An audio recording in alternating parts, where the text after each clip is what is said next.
Good afternoon મિત્રો, કેમ છો? મજામાં જશો, કારણ કે આપણા બ્લોગ જોતા હોય મજામાં જ હોય છે. તમે મારી પાછળ જોઈ શકો છો, આપણા સપનાનું ઘર બને છે, આપણો મહેલ બને છે. આમ જો યાર ગાઈસ, હજી છે ને ટૂંકમાં સેન્ટિંગનું કામ ને આપણે જસ્ટ પતાવ્યું છે. આજે ટૂંકમાં બધું આ લાકડા આવે ને, ટેકા ચોકા કહેવાય આને, એ બધું કાઢવા આવ્યા છે.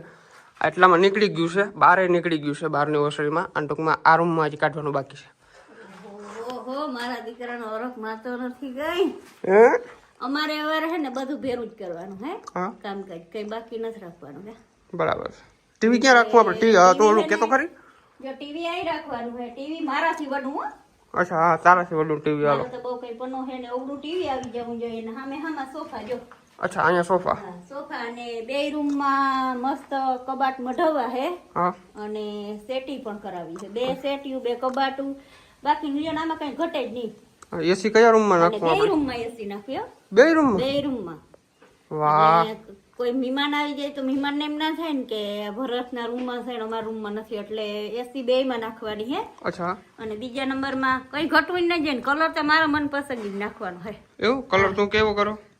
ઓકે, કઈ વાંધો નહીં. અને બીજા નંબરમાં ભરત કે આપણે હે ને બને ને ત્યાં સુધી સુરત બાજુ થી જ બારી મસ્ત હોય ને ઈ જ લેવા જાવ. આની કોમ લોકલ છે એવું? આ બાજુ લોકલ જોડે બારી હોય એટલે મજા ના આવે. પૈસા મલક લઈ લે ને બારી હારી નથી આવતી.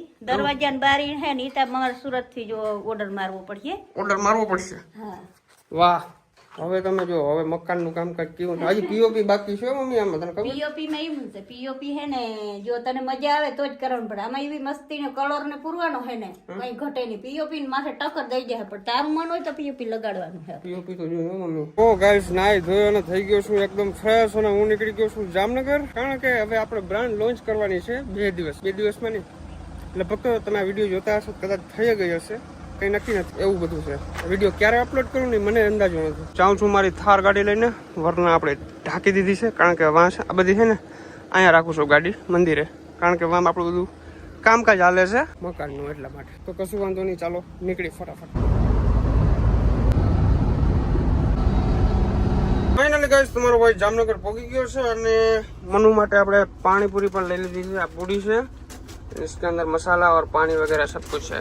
तो चलो चलते हैं મનુ કે ઘર પે. તો તમે બધા વિચારતા હો કે ભરતભાઈ તમે આટલા બધા પૈસા ક્યાંથી કમાવશો? તો હું આ પૈસા કમાવું છું પોકેટ બ્રોકર ની અંદરથી, એમાં પણ ટ્રેડિંગ કરીને અને મારા નોલેજ થી. જો તમારી પાસે પણ મારી જેમ નોલેજ હશે તો તમે પણ ટ્રેડિંગ કરીને પૈસા કમાઈ શકશો. જો તમારે પણ પોકેટ બ્રોકર ઉપર મારી જેમ પૈસા કમાવા છે તો લિંક મારા ડિસ્ક્રિપ્શન ની અંદર અને કોમેન્ટ પિન ની અંદર છે, ત્યારે જ રજીસ્ટ્રેશન કરો. અને હા, ખાસ કરીને મારો પ્રોમો કોડ વાપરવાનું ભૂલજો નહીં. મેં નીચે આપી દીધો છે, આ ટેક્સ ની અંદર આપણો પ્રોમો કોડ દેખાય છે. પ્રોમો કોડ નો ઉપયોગ કરજો એટલે તમને પણ બોનસ મળશે. તો હવે ખાસ સાંભળજો, હું તમને એક છે ને નાનકડી ટ્રેડ કરીને બતાવું. તો હું તમને એક નાનકડી ટ્રેડ કરીને બતાવું.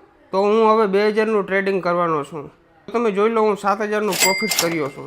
તમે પણ ટ્રેડને સમજી અને ઘણા બધા પૈસા કમાઈ શકો છો, અને વિડ્રો કરવા પણ ઘણા બધા આસાન છે. આમાં તમે બેંક, યુપીઆઈ અને ક્રિપ્ટો વોલેટ દ્વારા તમે વિડ્રો પણ કરી શકો છો. અને આ પોકેટ બ્રોકર તમને આપે છે 24/7 કસ્ટમર સપોર્ટ પણ.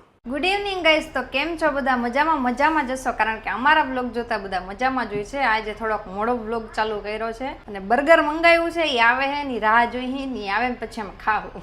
આજનો દિવસ તો કેવો હોય ને કઈ ખબર જ નથી પડતી. સવારના ભાગમ ભાગ છે, કારણ કે આજે વેબસાઇટ અમારે લોન્ચ કરવાની હતી. કેટલા સમયથી મતતા હતા ભાઈ, આજે ફાઇનલી આપણી વેબસાઇટ લોન્ચ કરી નાખી છે. હું છે ને બાયોની અંદર લિંક આપી દઈ, તમે ત્યાં જઈ અને વેબસાઇટને વિઝિટ કરજો, અને ટી શર્ટ આપણા જોજો, કેવું કલેક્શન રાખ્યું છે એ જોજો. ખૂબ મજા આવશે, અને જો સારા લાગે તો એકાદ ઓર્ડર કરી નાખજો, કારણ કે દિવાળી આવે છે. તો યાર આ બર્ગર વાળે તો બહુ લોચે લગાડી દીધા છે ભાઈ, કારણ કે આ ફોન કરે છે ને એને એડ્રેસ નથી મળતું, એવડું એડ્રેસ એમાં નાખ્યું છે. હા ભાઈ, અરે સીધી આવવા દે ને સાનું મુનો અવાજ. એમ નો કહેવાય કોઈને. હું એમ ના કહેવાય, એટલે ખાલી હું મસ્તી કરતો તો, એને મજા આવી, એ દાંત કાઢવા માંડ્યો તો ભાઈ. એમ ના કહેવાય. અરે એવું નહીં, પણ જસ્ટ મસ્તી હતી. એ ભાઈ દાંત કાઢવા માંડ્યો. તો ગાઈસ, હમણાં દિવાળી આવે છે 4-5 દિવસની અંદર, અને જો વાતાવરણ કેવું થઈ ગયું છે, એકદમ શિયાળો પ્રસરી ગયો છે. આ થાર જોઈ રહ્યો, થાર કેમ છે? બાકી દાદા થાર કેમ છે?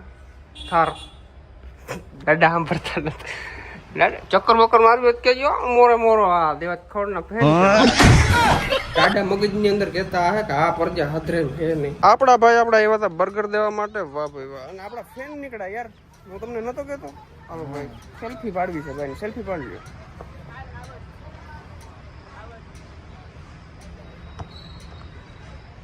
વાહ ભાઈ વાહ, ઓળખી ગયા હતા. વાહ, જો જો જો કર્યો ને ગધેડો, બર્ગર ખાવા ટાણી જ લાઈટ વહી ગઈ મનુ. હવે બિલ ભરજો નહીં તમે, હું તમને સાચું કહું, જીએબી વાળા ઘેર આવે ને તો મારો નંબર દઈ દેજો. કારણ કે તમે લાઈટ તો દેતા નથી ને બિલ લેવા તમે કેમ ટાણે આવી જાવ યાર. હવે નાખો બર્બર દો, બર્બર બર્ગર. સાંજ પડી ગઈ છે અને ભૂખ લાગી ગઈ છે પાછી, તો અત્યારે અમે જાય છીએ પંજાબી શાક લેવા માટે. તો ચાલો. તો હમણાં તો છે ને ભાઈ ઠંડી લાગવા માંડી છે. કોને કોને ઠંડી પડવા માંડી છે જરા કમેન્ટ કરી નાખજો. તો ભાઈ એક તો અમારે તકલીફ પડે છે અહીંયા, અત્યારે ફાટક બંધ છે. જો આ ફાટક ખબર નહીં બહુ બંધ થાય છે. ઓકે ગાઈસ, તો આપણી સબ્જી લઈ લીધી છે આપણે. હવે આને ફટાફટ ઘરે જઈ અને ખાઈ જાય.